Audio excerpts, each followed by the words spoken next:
नमस्कार, आप देख रहे हैं संसद टेलीविजन का विशेष कार्यक्रम नेशनल इवेंट्स और मैं हूं आपके साथ सूरज मोहन झा। राष्ट्रपति द्रौपदी मुर्मू ने आज कर्नाटक में भारतीय प्रबंधन संस्थान बेंगलुरु के स्थापना सप्ताह का उद्घाटन किया, जिसका आयोजन संस्थान के स्वर्ण जयंती समारोह के तहत किया जा रहा है। इस अवसर पर राष्ट्रपति ने कहा कि IIM बेंगलोर ने स्थापना से लेकर आज तक अपनी व्यावसायिकता, दक्षता और योग्यता साबित की है। यह प्रबंधन क्षमता का पोषण और संवर्धन करता रहा है। संस्थान ने जो नवाचार और क्षमता निर्माण का बीड़ा उठाया है, उसने शिक्षा और अनुसंधान पर अमिट प्रभाव छोड़ा है। राष्ट्रपति ने कहा कि पिछले साल देश ने आज़ादी का अमृत महोत्सव मनाया, जिसने याद दिलाया कि हमने पिछले 75 वर्षों में क्या हासिल किया है। इस यात्रा में IIM का योगदान अतुलनीय है। Last year, you celebrated with the nation Azadi Ka Amrit Mahotsav. Let that be a reminder of what we have achieved in the last 75 years. Your contribution to this journey is second to none. It is because of our collective effort. We are the fifth largest economy today. We are a thriving and well-functioning democracy. We have scaled the moon, and now our eyes are set on the sun. We are the growth story that astonishes and inspires the world. राष्ट्रपति ने कहा कि आज दुनिया को जलवायु परिवर्तन, बिगड़ती मूल्य प्रणालियों और व्यवसायीकरण की चुनौतियों का सामना करना पड़ रहा है। ऐसे में भारत को उम्मीद की नजर से देखा जा रहा है। You are going to be the future wealth creators of the world. I will insist that you must imbibe Mahatma Gandhi's lesson of life, which are not inconsistent with the ethics of business. Without ethics, success was sinful for Gandhiji.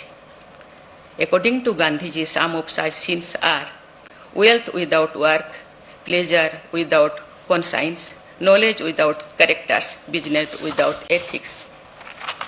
Ladies and gentlemen, your aim and goals should not be narrow. Your aspirations should not know any limits. In your professional and personal lives, aim for excellence and live up to the great legacy which comes along with your association with IIM Bangalore. उपराष्ट्रपति जगदीप धनखड़ आज अपनी 2 दिवसीय यात्रा पर उत्तराखंड पहुंचे। प्रदेश की राजधानी उत्तराखंड आगमन पर उत्तराखंड के राज्यपाल लेफ्टिनेंट जनरल गुरमीत सिंह, सांसद डॉक्टर रमेश पोखरियाल निशंक ने उनका स्वागत किया।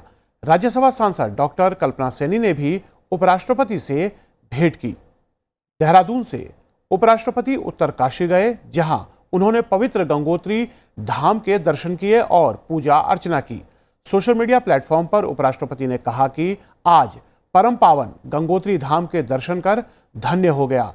गंगा मुक्तिदायिनी है, भारतीय सांस्कृतिक चेतना का प्रतिबिंब है, हमारी आस्था और सभ्यता का वाहक है। यहाँ की पवित्रता और मनोहर सुंदरता नैसर्गिक सुख की अनुभूति कराती है।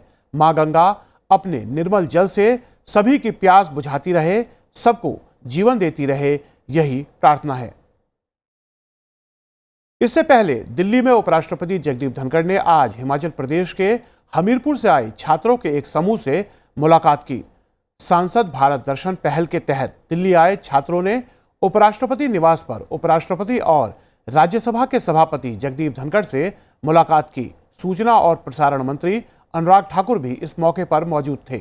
सांसद भारत दर्शन कार्यक्रम से छात्रों को देश के विभिन्न इलाकों में घूमने और वहां के इतिहास, संस्कृति, परंपराओं और प्रकृति के बारे में जानने का मौका मिलता है।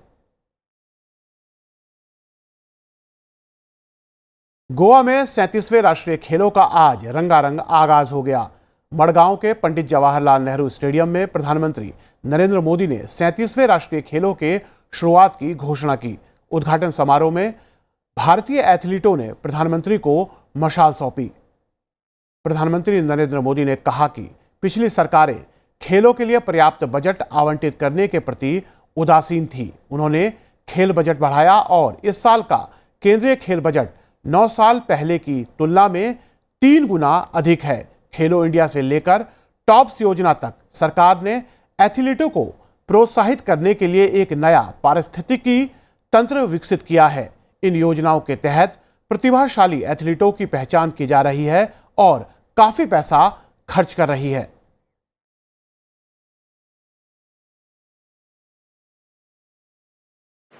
हमारा इतना बड़ा देश इंटरनेशनल स्पोर्ट्स इवेंट की मेडल टैली में हम बहुत पीछे रह जाते थे। इसलिए 2014 के बाद हमने देश की इस पीड़ा को राष्ट्रीय संकल्प से पीड़ा को दूर करने का बीड़ा उठाया। हम बदलाव लाए स्पोर्ट्स इंफ्रास्ट्रक्चर में, हम बदलाव लाए चयन प्रक्रिया में, हमने उसे और पारदर्शी बनाया।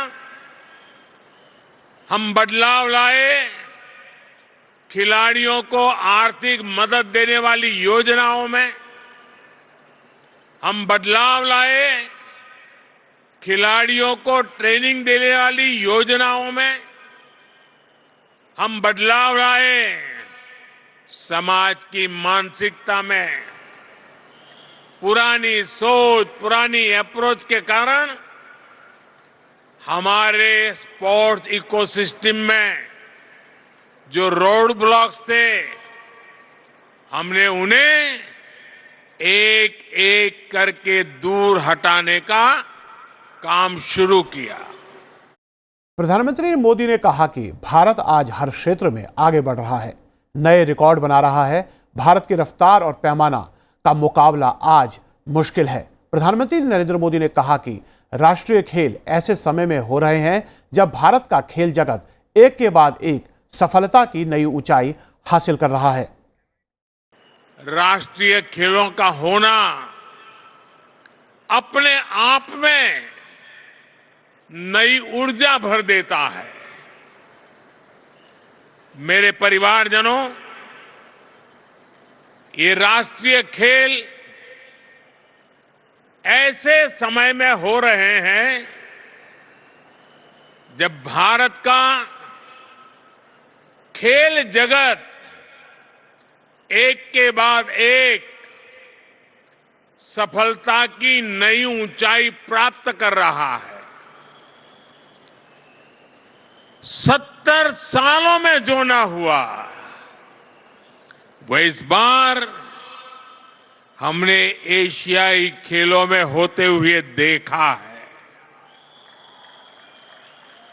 और अभी एशियन पैरा गेम्स भी चल रही है।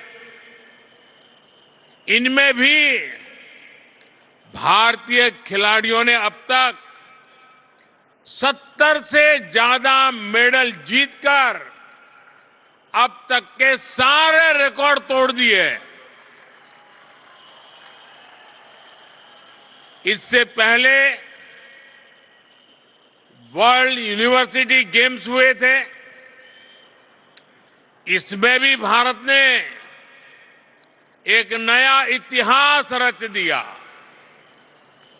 ये सफलताएं यहां आए हर खिलाड़ी के लिए बहुत बड़ी प्रेरणा है। प्रधानमंत्री नरेंद्र मोदी आज महाराष्ट्र के दौरे पर थे। उन्होंने अहमदनगर में 7,500 करोड़ की कई विकास परियोजनाओं का लोकार्पण और शिलान्यास किया। प्रधानमंत्री ने कहा कि उनकी सरकार की सर्वोच्च प्राथमिकता गरीब कल्याण है। देश को गरीबी से मुक्ति मिले, गरीब से गरीब परिवार को आगे बढ़ने का अवसर मिले, यही सच्चा सामाजिक न्याय है। शिरडी में आयोजित समारोह में प्रधानमंत्री ने कहा कि आज जब देश की अर्थव्यवस्था बढ़ रही है तो गरीब कल्याण के लिए सरकार का बजट भी बढ़ रहा है। पहले किसानों की सुध कोई नहीं लेता था। उनकी सरकार ने पीएम किसान सम्मान निधि शुरू की, जिसकी मदद से देश भर के करोड़ों छोटे किसानों को 2,60,000 करोड़ रुपए दिए गए हैं। उन्होंने कहा कि महाराष्ट्र सरकार की नमो शेतकरी महासम्मान निधि योजना का आज शुभारंभ किया गया है। इस योजना से महाराष्ट्र में प्रधानमंत्री किसान सम्मान निधि योजना के 86 लाख से अधिक लाभार्थियों को प्रतिवर्ष 6,000 रुपए की अतिरिक्त राशि प्रदान की जाएगी। कि महाराष्ट्र सरकार ने नमो शेतकरी महासम्मान निधि योजना शुरू की है। इसके तहत महाराष्ट्र के शेतकरी परिवारों को 6,000 रुपये और अतिरिक्त दिए जाएंगे। यानी अब यहां के छोटे किसानों को सम्मान निधि के 12,000 रुपया मिलेंगे। मेरे परिवारजनों, किसानों के नाम पर वोट की राजनीति करने वालों ने आपको बूंद बूंद पानी के लिए तरसाया है। आज नीलवंडे परियोजना पर जल पूजा हुई है। इसको 1970 में स्वीकृति मिली थी। 1970 में सोचिए, ये परियोजना 5 दशक से लटकी हुई थी। जब हमारी सरकार आई तब इस पर तेजी से काम हुआ। अब लेफ्ट बैंक कैनाल से लोगों को पानी मिलना शुरू है और जल्द ही राइट बैंक कैनाल भी शुरू होने वाली है। राज्य के सूखा प्रभावित क्षेत्रों के लिए बलिराजा जल संजीवनी योजना भी वरदान सिद्ध हो रही है। दशकों से लटकी महाराष्ट्र की 26 और सिंचाई परियोजनाओं को केंद्र सरकार पूरा कराने में जुटी है। इस अवसर पर प्रधानमंत्री ने लाभार्थियों को आयुष्मान कार्ड और स्वामित्व कार्ड भी वितरित किए। उन्होंने अहमदनगर सिविल अस्पताल में मातृ और शिशु स्वास्थ्य विंग की आधारशिला रखी। प्रधानमंत्री ने स्वास्थ्य, रेलवे, सड़क समेत कई परियोजनाओं का लोकार्पण और शिलान्यास किया। प्रधानमंत्री नरेंद्र मोदी ने कहा कि उनकी सरकार सबका साथ, सबका विकास के मंत्र पर चलती है। उन्होंने कहा कि केंद्र सरकार सहकारिता को बढ़ावा देने के लिए कई कदम उठा रही है। गन्ने का मूल्य 315 रुपये प्रति क्विंटल किया जा चुका है। बीते 9 साल में करीब 70,000 करोड़ रुपए का इथेनॉल खरीदा गया है। ये पैसा भी गन्ना किसानों तक पहुंचा है। गन्ना किसानों को समय पर भुगतान हो, इसके लिए चीनी मिलों, सहकारी समितियों के लिए हजारों करोड़ रुपए की मदद दी गई है। मेरे परिवारजनों, हमारी सरकार सहकारिता आंदोलन को सशक्त करने का काम भी कर रही है। देश भर में 2 लाख से अधिक सहकारी समितियां बनाई जा रही हैं।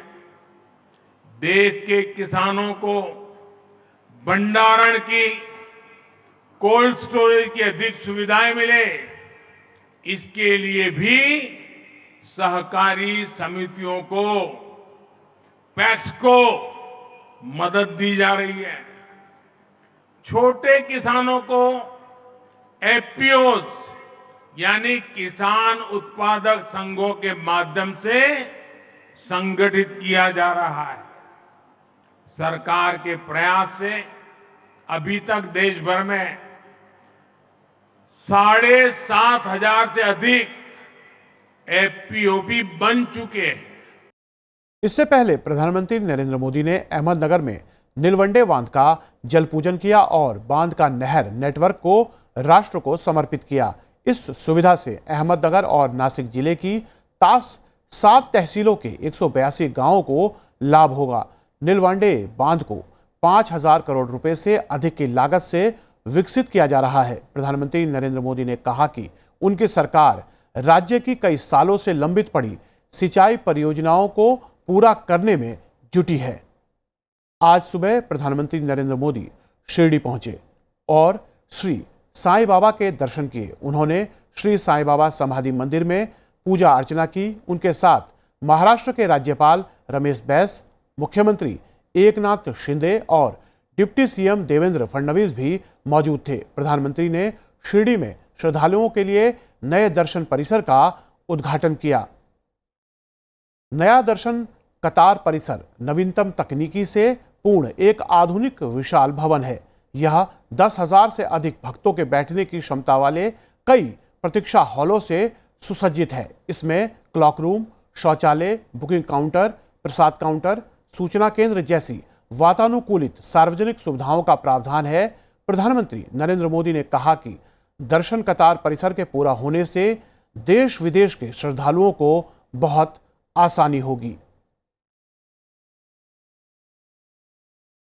उपराष्ट्रपति जगदीप धनखड़ 2 दिन के उत्तराखंड दौरे पर हैं। कल 27 अक्टूबर को वो केदारनाथ और बद्रीनाथ धाम में दर्शन करेंगे। बाद में उपराष्ट्रपति देहरादून में वन अनुसंधान संस्थान में पर्यावरण, वन और जलवायु परिवर्तन मंत्रालय की ओर से आयोजित कंट्रीलैंड इनिशिएटिव के समापन समारोह को संबोधित करेंगे। उपराष्ट्रपति का पदभार ग्रहण करने के बाद उनकी ये पहली उत्तराखंड यात्रा है।